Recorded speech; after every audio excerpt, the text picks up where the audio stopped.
Welcome to this presentation on how to write the CIPD Level 5 questions for 5OS Row 1 assessment for 2024-25. You can visit our website by clicking on link provided in comment sections or chat with us on WhatsApp on clicking link to get best expert help. You will find how to write this question in this video.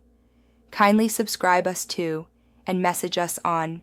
A frequent issue candidates face in CIPD Level 5 assessments is poor planning. Many learners jump straight into writing without fully reading and understanding the assessment criteria, ACs, and learning outcomes. This can lead to off-topic responses that don't meet the requirements. It's essential to plan each section with a clear introduction, main content, and conclusion.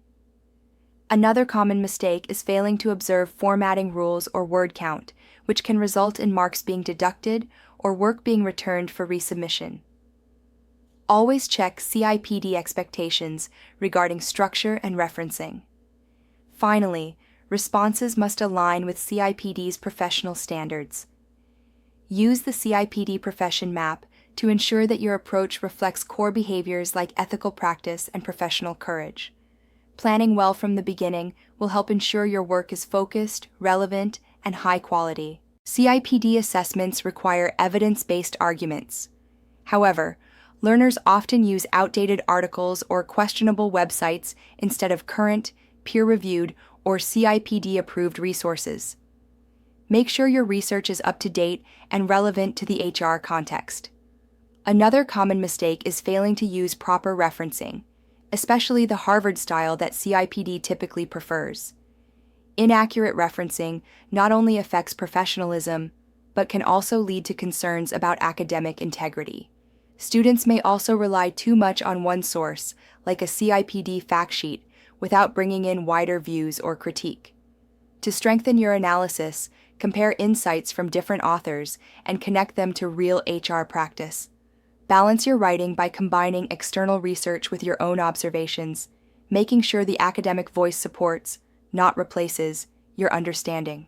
In CIPD Level 5, demonstrating how theory informs practice is crucial.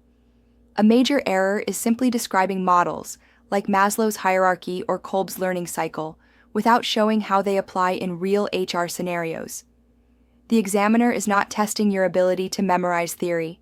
They want to see how you apply it in HR work. Use relevant examples from your organization or a case study to demonstrate this connection. For instance, explain how a learning theory was used to shape a development program. Avoid vague business jargon. Be specific and show critical thinking. CIPD values reflective, ethical, and practical responses. Make sure that theory always has a clear link to the workplace and that you reflect on its impact. This improves your marks and demonstrates readiness for HR responsibilities. Self-reflection is a cornerstone of CIPD assessments, yet it's often neglected. Assignments that ask for reflection are looking for thoughtful insights into your learning journey, not just a summary of what you did. Using a model like Gibbs' reflective cycle or Kolb's experiential learning model can help structure your thinking. Some candidates write superficial reflections that list events but don't analyze what went well, what didn't, and why. Effective reflection involves honest self-assessment and identifying areas for future development. This aligns with CIPD's core behavior of learning in the profession map. Be honest and specific. Talk about challenges you faced and how you overcame them. Also, describe what you will do differently next time.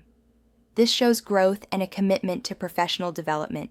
Final submission is where many learners make preventable mistakes. Submitting work without proofreading can leave in grammar issues, typos, and unclear sentences, which affect clarity and marks. Take time to review your work or use tools like spell check and grammar check. Another issue is poor time management. Missing deadlines or rushing at the last minute compromises quality. Plan backwards from your due date and allocate time for each stage. Always follow submission instructions from your learning provider. Failure to comply may result in delays or rejection. Lastly, many learners ignore tutor feedback from previous assignments. Use it.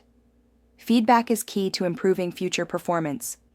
Review what you've been told before and use those insights to sharpen your current submission. This proactive approach enhances your learning and your final grade.